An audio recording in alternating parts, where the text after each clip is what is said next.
राम सुमर राम सुमर राम सुमर हंसा। राम सुमर राम सुमर राम सुमर हंसा। भक्ति जान ज्ञान ध्यान छाड़ो कुल बंसा। कोटि कर्म भरम जार पार तो हे उतारे। मुक्ति लोक पावे मोख नाम जो उचारे। बंदी छोड़ सतगुरु रामपाल जी भगवान की जय हो। सत्साई बहन जी, आपने बताया कि काफ़ी संघर्षों से आप भक्ति कर रही हैं, काफ़ी परेशानियों का आपको सामना करना पड़ रहा है। आपके पति शराब पीते हैं, भक्ति में बाधा भी करते हैं और काफ़ी दिनों से आप भक्ति मार्ग से जुड़ी हुई हैं, साथ संगति से जुड़ी हुई हैं। और आप कह रही हैं कि रात्रि को मुझे सौपन आया था कि सौपन में परमात्मा सतगुरु रामपाल जी भगवान आए, घर पर आए और आपके जो पति हैं उन्होंने गुरुजी को एक गिलास जो है शराब का दिया। आप देख रही थी और आपके पति से वो शराब लेकर गुरुजी ने पी ली। आप कह रही थी अपने पति को कि आप गुरुजी को क्यों पिला रहे हो, क्यों पिला रहे हो आप गुरुजी को, ये परमात्मा है, शराब नहीं पीते हैं। और उसके बाद आपकी आंखें खुल गई। देखो बहन, परमात्मा तो परमात्मा है। मलिक कहते हैं सौपन में बैराई के जय कोई कहिए राम, वाके पक्की पावड़ी मेरे तन का चाम। सतगुरु रामपाल जी भगवान खुद परमेश्वर हैं और गुरुदेव के दर्शन चाहे सौपन के माध्यम से हों चाहे हकीकत के माध्यम से हों, उनके हर सौपन का कोई न कोई अर्थ जरूर निकलता है, क्योंकि परमात्मा संकेतों में समझाते हैं। बहन जी, स्पष्ट रूप से कह देंगे तो फिर भगत के बुद्धि विवेक की फिर क्या परीक्षा होगी। परमात्मा संकेतों में समझाते हैं। तो दास को तो जितना समझ में आया है बहन जी ज्ञान आधार से, तो दास तो ये कह सकता है कि आप अपने पति की शराब से परेशान हैं और शराब पीते हैं तो आपको भी ये भय बना रहता है कि कहीं कोई मर्यादा खंडित ना हो जाए, मेरे से कहीं कोई त्रुटि ना हो जाए।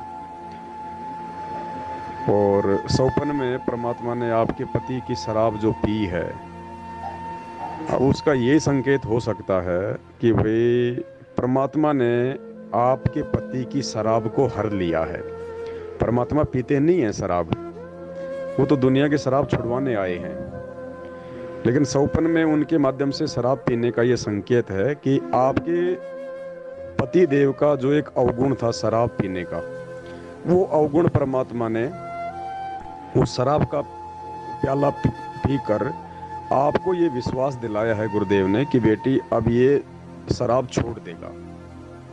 मैंने इसकी शराब पी ली, मतलब इसका ये शराबी वाला अवगुण मैंने हर लिया, अब ये शराब छोड़ देगा और तेरी भक्ति में तेरी सहायता ही करेगा, अब तेरे लिए बाधक नहीं बनेगा।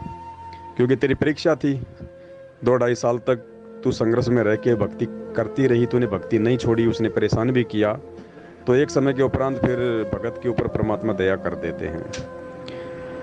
तो अब आपके पति की जो शराब का जो अवगुण था वो परमात्मा ने हर लिया। शराब पीने का मतलब है परमात्मा ने उस अवगुण को हर लिया, क्योंकि ये हर हर महादेव है।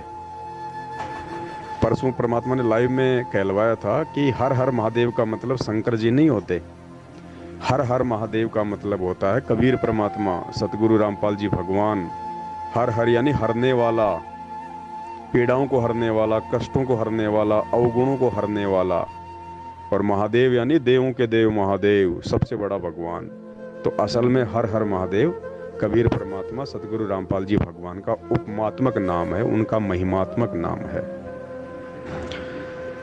अब हो सकता है धीरे धीरे आपके पति परमात्मा की दया से शराब को छोड़ देंगे बहन जी, क्योंकि जिस घर में परमात्मा की भक्ति होती है ना, आरती सत्संग सुमरण उनकी चर्चा, थोड़ा समय अवश्य लगता है, लेकिन परिवार के सभी सदस्यों पे सूक्ष्म रूप में भक्ति का असर हो रहा है।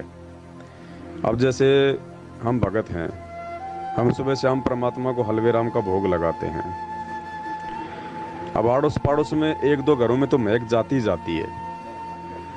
अब वो देखते हैं यार इनके रोजाना हलवा बनता है, क्योंकि महक जाती है, हलवे की महक बहुत अच्छी होती है।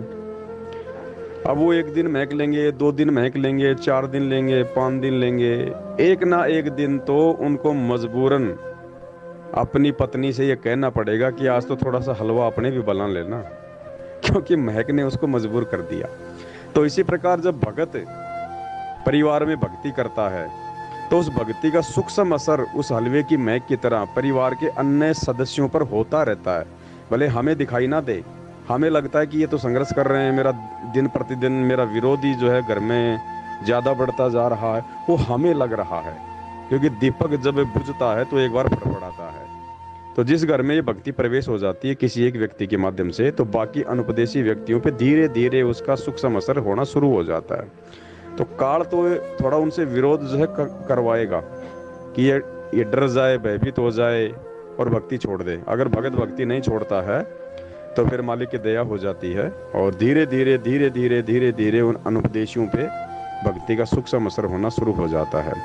और एक समय आता है वो भी भक्तिमय हो जाते हैं, यानी धीरे धीरे फिर वो आपका विरोध करना कम कर देंगे। एक समय आएगा विरोध करना ही बंद कर देंगे, और फिर एक समय आएगा वो भी परमात्मा से जुड़ जाएंगे। इसलिए परमात्मा कहते हैं कि नाम उपदेश लेके संघर्ष अवश्य करना चाहिए। छोटी छोटी बातों को लेके, किसी का पति शराबी है तो किसी की पत्नी जो है झगड़ा करती है, लड़ाई करती है, धमकी देती है कि या तो बाबा रामपाल की भक्ति कर ले या फिर मेरे को रख ले। तो ऐसी स्थिति में भगत ने ज्ञान को आधार बना के अपने गुरु जी पे विश्वास करके भक्ति को नहीं छोड़ना चाहिए और ना उनसे लड़ना और झगड़ना चाहिए। उनको बोला ठीक है भैया, देख मैं बाबा रामपाल की भक्ति तो छोड़ नहीं सकता, अब तेरी मर्जी है, तू घर में रहना चाहे तो रह, ना रहना चाहे तो ना रह। इस प्रकार से, ये नहीं कि जा तू निकल जा, अभी तेरी कोई जरूरत नहीं है मेरे को, ऐसा नहीं बताया परमात्मा ने। उनके भी संस्कार हैं, तो थोड़ा संघर्ष करते हैं तो परमात्मा भगत का साथ देता है बहन जी। तो अब हो सकता है परमात्मा ने आपके भगत पे दया कर दी, आपके संघर्ष को और आपकी भक्ति को देखते हुए, और अब थोड़े दिनों में मालिक की दया हो जाएगी तो आपका पति शराब छोड़ देगा बहन जी। ये संकेत है परमात्मा का, सत्य है।